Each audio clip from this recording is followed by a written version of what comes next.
Here is the full text of the story written out for you. The Dandy's World Chronicle of the Great Taffy Incident, Volume 1. Chapter 1. The Crazy Candy Day.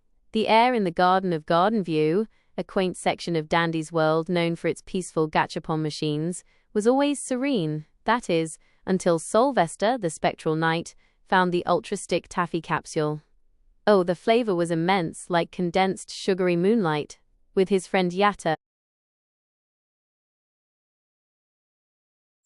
a piñata who keeps hitting herself.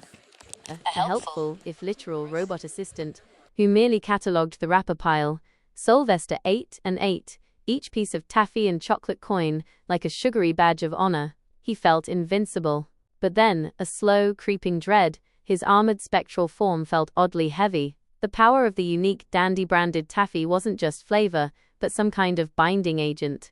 A low, abyssal gurgle began to emanate from within his core. He slumped against an ancient oak, a look of profound discomfort replacing his pride. Chapter 2. The Villain's Strike. While Sylvester was fighting his internal battle, a strange, swirling fog began to roll in from the forgotten section of the park. From its depths emerged a chaotic trio.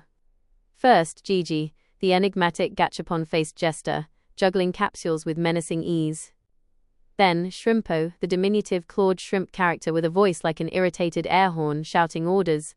And finally, Twisted Cosmo, a grotesque, multi-armed and tentacled aberration that seemed to be a merger of multiple gachapon characters. Shrimpo commanded, "Advance, my minions! Destroy those sticky simpletons!" Kate, the pink kitty character known for her speedy moves, instantly appeared by Sylvester's side. "This isn't good, Sir Sylvester," she exclaimed. Toshi, a small garden creature with large ears, quickly began rolling small pebbles into a defensive mound. Sylvester felt a distinct pained urgency. The bathroom calls. Chapter 3. The Bathroom Trouble.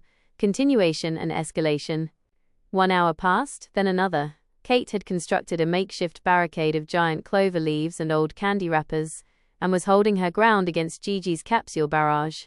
Sylvester made 4 more trips to the designated bathroom facility, a charmingly out-of-place Victorian-style public toilet. Each time he emerged looking even more defeated.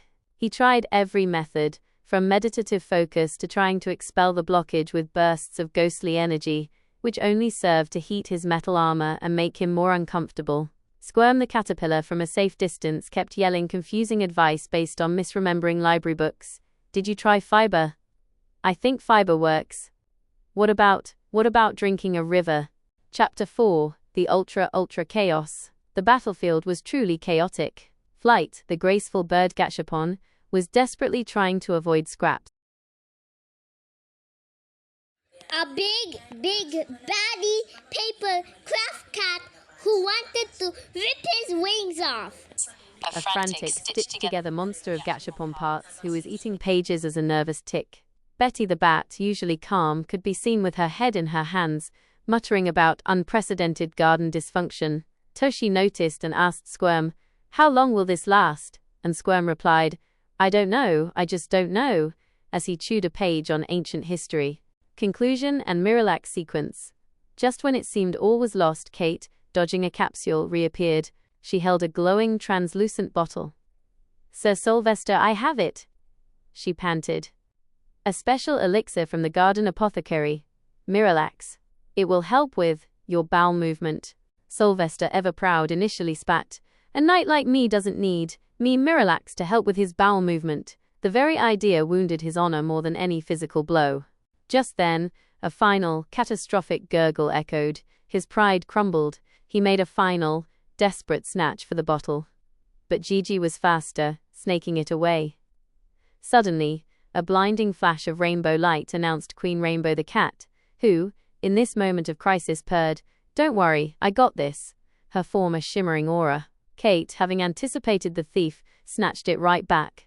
With a spectral hand, Sylvester gulped it down. The taste was chalky, but he didn't care. Chapter 5. Relief. He noticed that he needed to use the bathroom. Now, right now. Sylvester ran, leaving a trail of spectral energy, and this time, success was swift and, from the sound of things, dramatic. When he emerged, his spectral form was lighter, his armor was shinier, and his face held a look of profound, humbled relief. In the immediate aftermath, as the villains, Scraps, Shrimpo, Twisted Cosmo and Gigi got into trouble and were corralled by Kate and Queen Rainbow, Kate, looking stern, laid down the law. "You guys are grounded for the first 3 floors of the run," Shrimpo protested. "First 3? We should at least be on floor 5, but Gigi and Twisted Cosmo slumped in grumbling acceptance. Sylvester, watching them from a park bench, just sighed, with a newly found respect for digestive health. The end. I'm gonna also show you a bonus of the video, of the comment, no, not the comment, pictures. Wait, okay, I hope you guys don't regret that.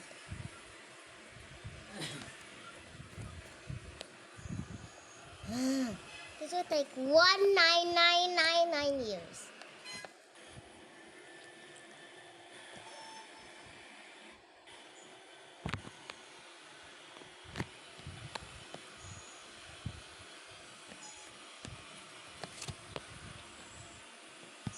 Okay, what is this?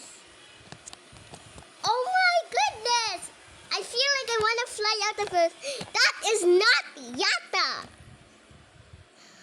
Okay. Why does he look like that? He looks like... Is that what he looks like?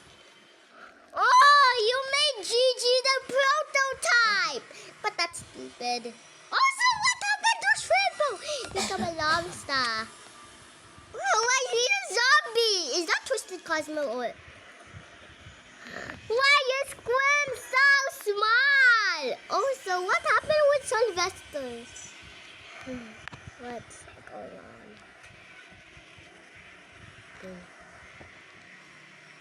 Who in the world is Toshi?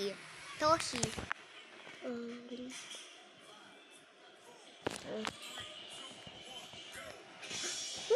does my OC look like that? That is the ugliest picture I've seen. Also, is that the prototype? Is that the prototype? Is that the prototype? Prototype. And this is the end. Goodbye.